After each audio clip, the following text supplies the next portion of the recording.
నా పేరు సుమన్ సింగసాని.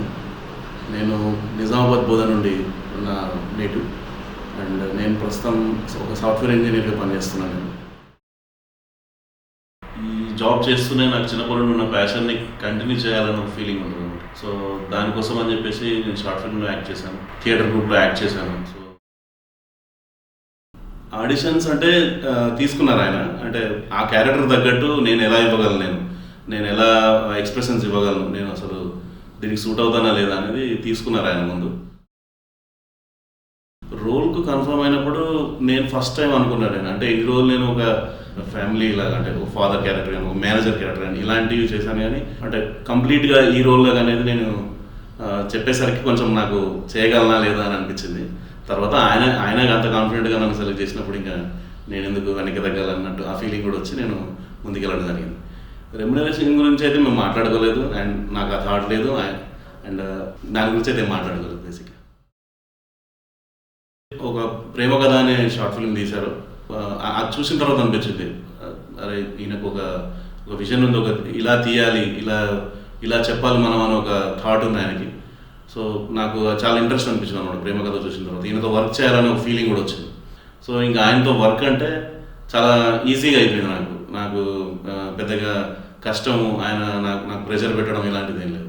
ఫలానా టైంకి రమ్మంటే ఆ టైంకి, అంటే ఒక్కొక్కసారి నేను డిలే చేశాను అనుకోండి, కాకపోతే వెళ్ళాను.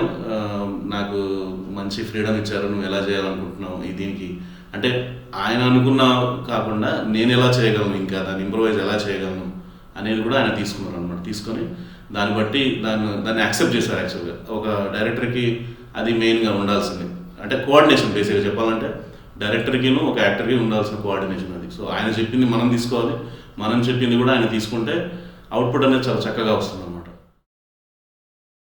సో ఫస్ట్ టైం నాకు సూరజ్ ఈ స్టోరీ చెప్పిన తర్వాత మేము హార్డ్లీ కలిసింది కూడా ఒకటి రెండు సార్లు అంతే. దాని తర్వాత క్యారెక్టర్ ఎలా ఉంటుంది నీ క్యారెక్టర్ ఎలా ఉండాలి, ఈ క్యారెక్టర్ ఎలా బిహేవ్ చేయాలి అనేది జస్ట్ మేము వన్ సిట్టింగ్లో దాంట్లోనే మాకు అండర్స్టాండింగ్ అయిపోయింది. సో ఎప్పుడైతే మేము షూట్కి వెళ్ళిన తర్వాత ఇంక అక్కడ మళ్ళీ మేము డిస్కషన్, అరే ఈ క్యారెక్టర్ ఇలా చేయకూడదు, ఇలా ఉండాలి, ఇంత ఇదిగా ఉండకూడదు అనే డిస్కషన్ ఎప్పుడు రాలేదు.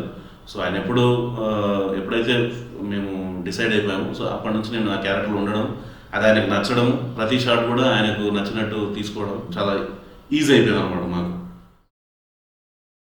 సో నెక్స్ట్ దీంట్లో అంటే ముఖ్యంగా చెప్పుకోవాల్సింది విజయ్ గురించి, అసిస్టెంట్ డైరెక్టర్. సో ఈయన చేసే ఫస్ట్ ఫిల్మ్ అయినా కానీ చాలా మెచ్యూర్డ్గా అనిపించింది నాకు.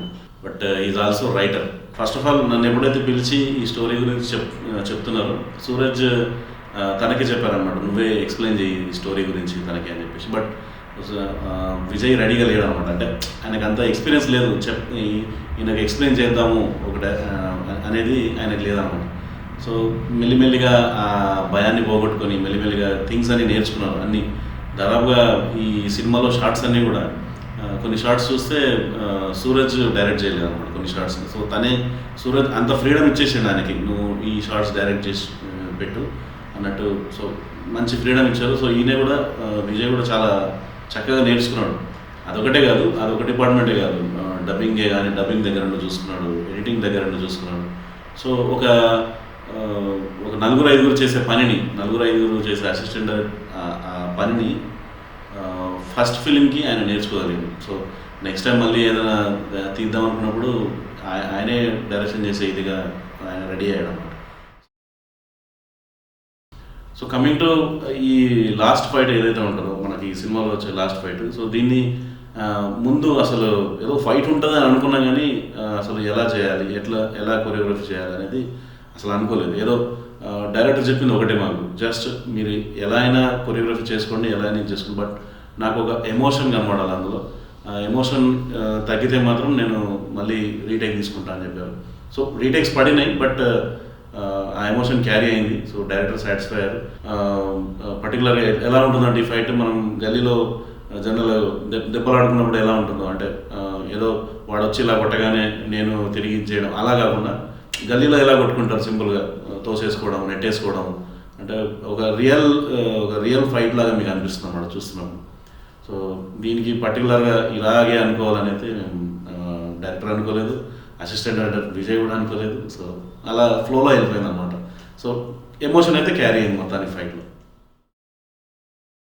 ఈ సినిమాలో వచ్చేసరికి దాదాపుగా చాలామంది న్యూ క్యారెక్టర్స్ ఉంటారు. అందరూ యంగ్ పీపుల్ కాదు, అంటే నేను కూడా యంగ్ అనుకోవడానికి అది పక్కన పెడితే. సో నేను కొంచెం కొన్ని షార్ట్ ఫిల్మ్స్లో కొన్ని చిన్న చిన్న మూవీస్లో యాక్ట్ చేసి కొంచెం ఎక్స్పీరియన్స్ ఉంది నాకు. బట్ వీళ్ళకి స్టార్టింగ్ నుండి వీళ్ళంతా మొత్తం అసలు ఎక్స్పీరియన్స్ లేకుండా వచ్చారు లోపలికి. సో వాళ్ళతో వర్క్ చేయడం అనేది, అంటే నాకు ప్రతి ఏ సీన్లో కూడా ఎలా చెప్పాలన్న డైలాగ్, ఇలా తీసుకెళ్దామా దీన్ని అని చెప్పేసి ప్రతిసారి నన్ను సజెషన్ అడిగేవాళ్ళు, నేను కూడా ఇచ్చేవాళ్ళు. నాతో పాటు అంటే కొంచెం ఎక్స్పీరియన్స్ ఉన్న యాక్టర్స్ కూడా ఉన్నారు, అంటే థియేటర్ గ్రూప్లో యాక్ట్ చేసిన వాళ్ళు. సో వాళ్ళకి అడగడం, సో ఇంటరాక్షన్ చేసుకొని సీన్ని మనం ఎలా చేద్దామనే దానికి మేము ప్రతి సీన్ అలా చేసుకున్నాం అన్నమాట. సో అండ్ ఇంకోటి ఏంటంటే, ఈ కొత్తగా వచ్చిన వాళ్ళు కూడా చాలా హంబుల్గా ఉండి ప్రతి మేము ఏ విషయం చెప్పినా సరే వాళ్ళు త్వరగా గ్రాస్ చేసుకొని త్వరగా నేర్చుకొని అక్కడ తక్కువ టేక్స్లో చేసిన సందర్భాలు ఉన్నాయి. సో ట్రైలర్లో నా క్యారెక్టర్ రివీల్ చేయకపోవడానికి కారణం, నాకు మంచి రీజన్ డైరెక్టర్ చెప్పారనమాట. సో అది ఎట్లా అంటే, ఇప్పుడు మనం ట్రైలర్లో పెట్టేసిన తర్వాత ఒక ఆడియన్స్కి ఎట్లా అనిపిస్తుంది అంటే, ఓకే వీడే విలన్, వీడే సో అన్ని బ్యాడ్ థింగ్స్ కారణం అవుతాడు సినిమాలో అనే ఫీలింగ్ అనేది ముందే వచ్చేస్తుంది.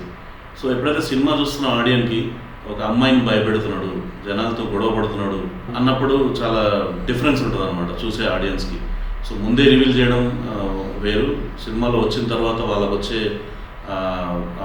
ఇంటెన్షన్ అనేది వేరు ఉంటుంది అన్నమాట. సో ఆ ఒక్క పాయింట్కి తను ట్రైలర్లో నాకు క్యారెక్టర్ పెట్టకపోవడానికి కారణం అన్నమాట. సో అది ఆ పాయింట్ నాకు చాలా నచ్చింది అన్నమాట.